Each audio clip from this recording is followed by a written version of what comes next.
Hi everyone, с вами Ева Лорман, и в этом видео я покажу вам классную мужскую стрижку. Let's go, друзья!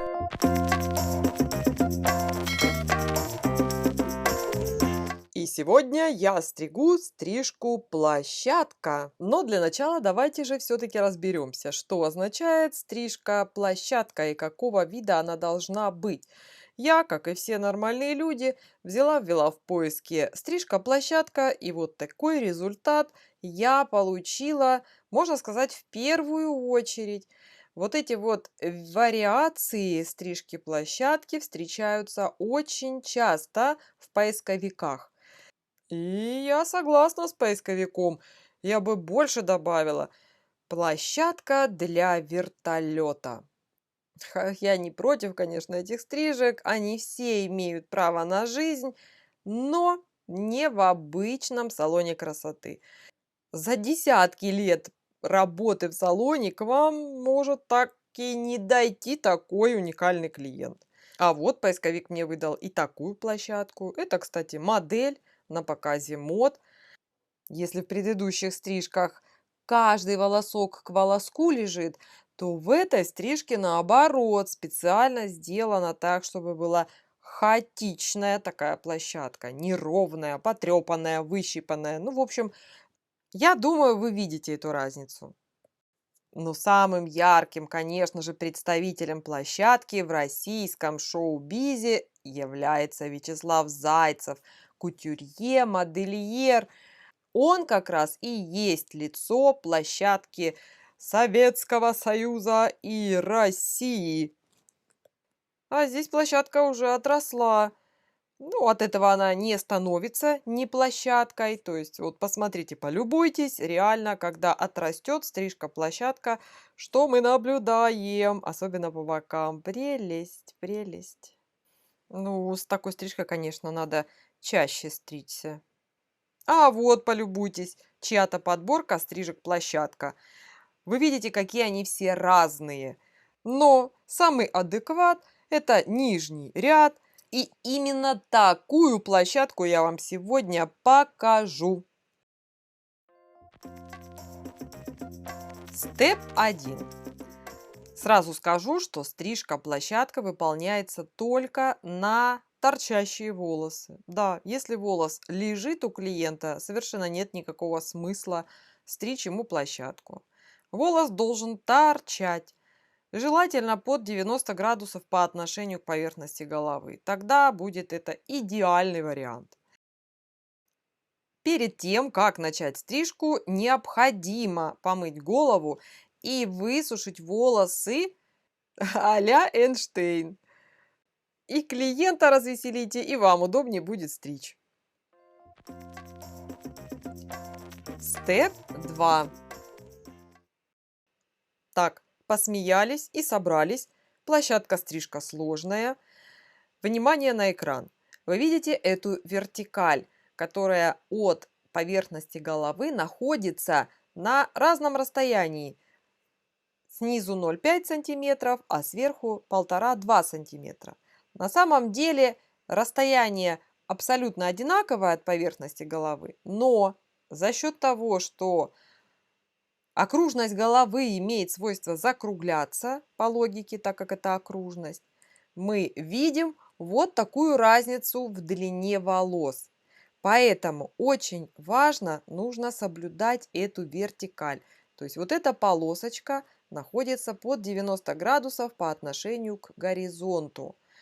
Вот под эту красную полосочку мы должны сейчас подстричь вертикальную линию из волос, которую я буду создавать машинкой на расческе. Ножницами я здесь пользоваться вообще не буду.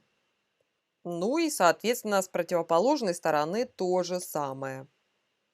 Итак, начинаем. Вот моя расческа любимая для стрижки таким способом. Ролик у моей машинки есть на канале, вы можете посмотреть его здесь. Об этой расческе я вам расскажу в конце видео. И смотрите, что я делаю. Расческу ставлю по диагонали, то есть не вертикально, не горизонтально, а именно по диагонали. И, не боясь, стригу все волосы, которые видны мне на расческе. В смысле не боясь, спросите вы? Если я, например, не знаю, где держать расческу, и вы будете совершенно правы, потому что надо знать, в какой зоне держать расческу. Это так называемые топовые зоны, которые очень важны в мужских стрижках. Топовая зона номер один по вертикали находится в височно-боковой зоне. Что это такое?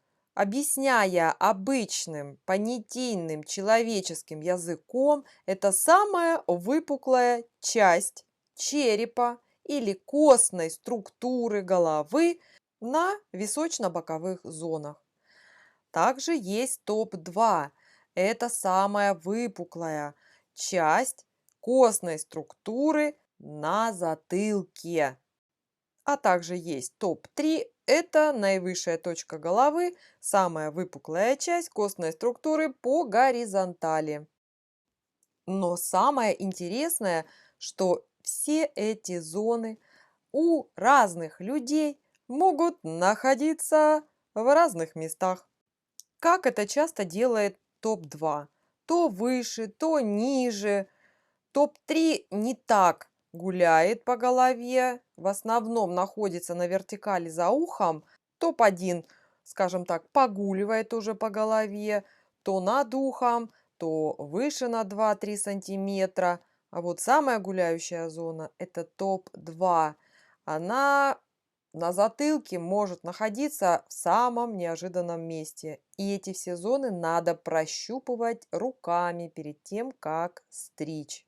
Выражаясь более профессиональным языком, топ-1 и топ-3 более статические, а топ-2 динамическая.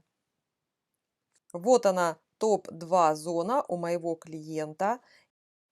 И я держу расческу, плотно прижав к этой зоне. И очень важно держать расческу вертикально-диагонально. То есть сначала расческу держим вертикально, концы расчески не западают по сторонам, а затем повернуть ее для удобства немного диагонально, чтобы было легче стричь. Вот я уже подстригла по окружности всю топовую часть. Это топ-1 и топ-2. Вот он наш уже клиент. Все краше и краше. То ли еще будет. Теперь проверяем симметрию. Правая и левая сторона должны быть максимально симметричны. Степ 3. Стрижем волосы ниже топовых зон. Здесь можно не бояться, просто стрижем практически все волосы, которые мы видим на расческе.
Степ 4.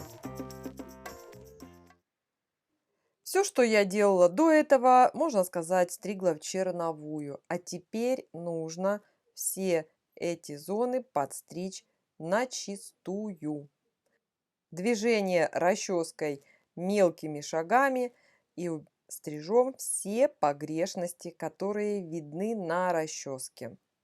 Обратите внимание на разное положение расчесок в этих зонах.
Степ 5. Работаю в теменной зоне. Очень сложный момент и ответственный, потому что в этой зоне рука на весу. Определяю высоту 2,5 сантиметра и стригу пару срезов. Затем делаю опорный ряд, ориентируясь на эту длину. Опорный ряд должен быть одинаковой длины, что в начале 2,5 сантиметра, что в конце. Если в этой зоне оставить длину более 2,5 сантиметров, то мы получим вот такую стрижку. Но все это нужно обсуждать с клиентом. Мой клиент сказал, мне покороче. Иначе есть вариант через 2 недели стать вот таким Вячеславом Зайцевым.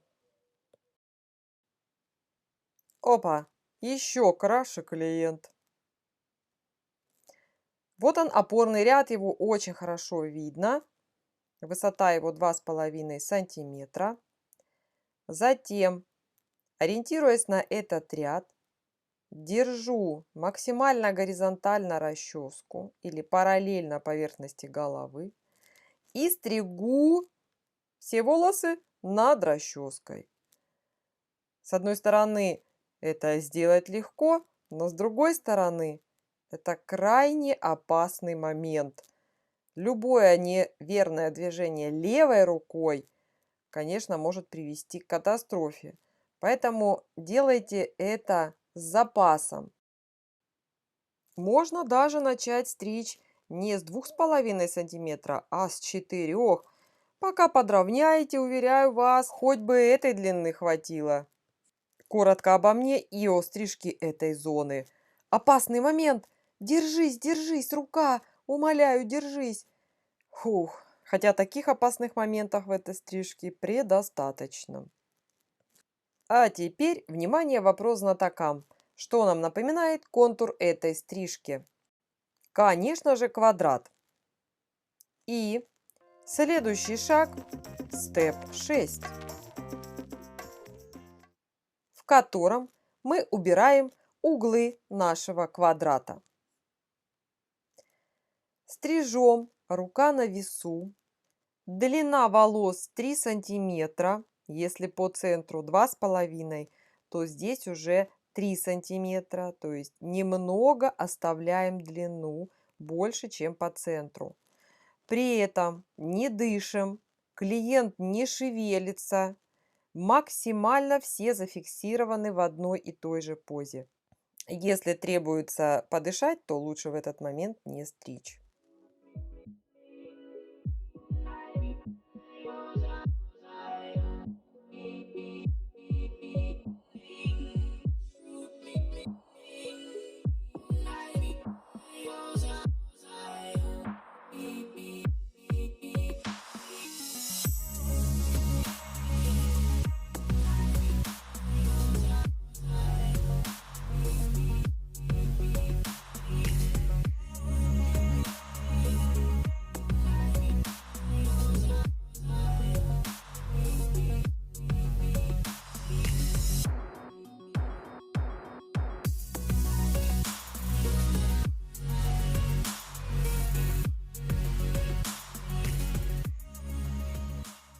И опа!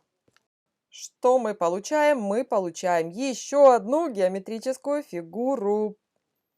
Обожаю парикмахерское искусство. Степ 7. Мне надо подстричь теперь вот эти углы.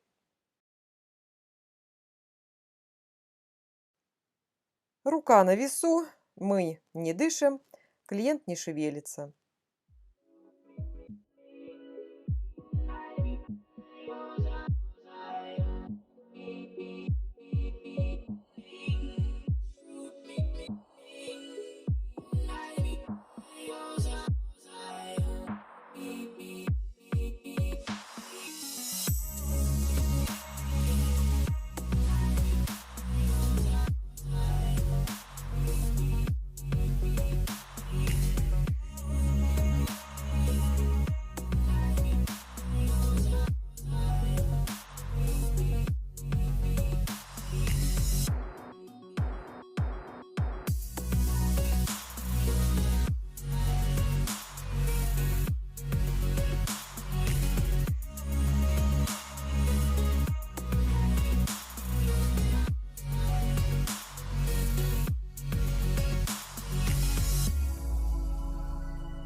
Стрижем углы по всей окружности головы, проверяем симметрию.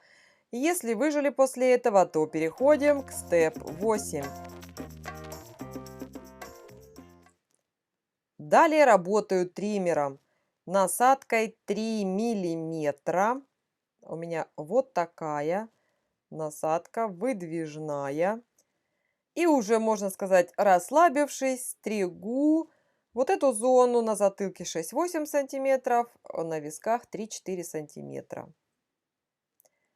Таким образом я вывожу вертикаль нашего квадрата, то есть боковые стороны квадрата, чтобы они были максимально вертикальны, перпендикулярны горизонту.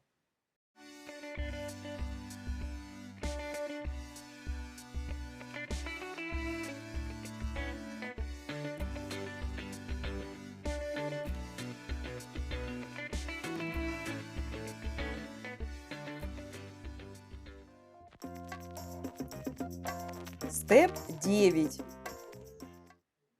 Окантовка машинкой без насадки. Когда озвучивала, конечно, увидела, что практически не видно волос, но это все только из-за того, что волосы седые. Они как прозрачные. На самом деле там остается достаточно хорошее количество волос, и мне лично при стрижке было их видно. Но на камере они реально как прозрачные. Поэтому для вас может показаться, что а что там делать вообще-то? Все и так уже давно сделано. Нет, окантовку нужно сделать. А также, если есть волосы в ушах, на ушах, желательно их, конечно, все убрать машинкой без насадки. Степ 10. Челка. Конечно же, челка. Можно сказать так. Практически во всех классических мужских стрижках челка стрижется параллельно краевой линии роста волос. В данной стрижке длина челки от 1,5 до 2 сантиметров. Степ 11. И вишенка на торте – стрижка бровей насадкой 6 миллиметров.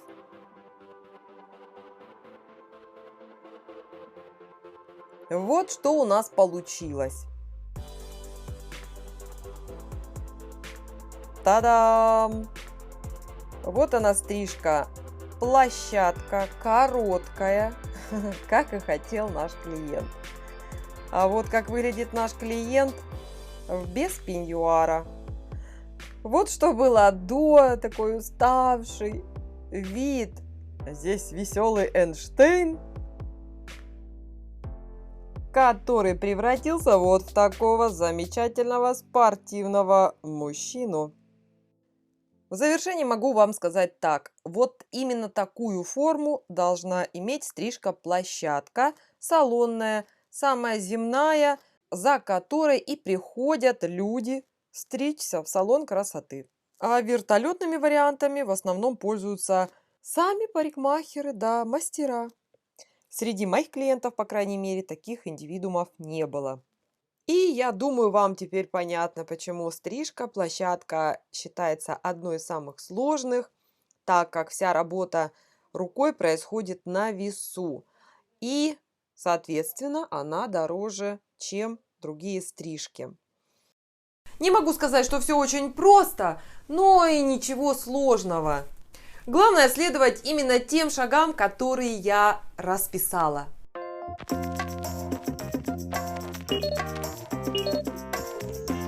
Благодарю вас всех, мои дорогие друзья, за такое активное участие в моем канале, за то, что вы очень много задаете мне вопросов и пишете офигенные комментарии. Надеюсь, ролик был для вас полезный. Bye-bye, everyone! С вами была Ева Лорман. И до встречи в новых видео. Подписывайтесь на канал, ставьте лайки, пишите комментарии, задавайте вопросы. Эй, народ, не скупись, лайк поставь, подпишись, я тебя сейчас пляшу. Подпишись же, блин, прошу. Колокольчик тут же жми, делись со всеми, не томи. Хватит даме танцевать, пора идти видос снимать.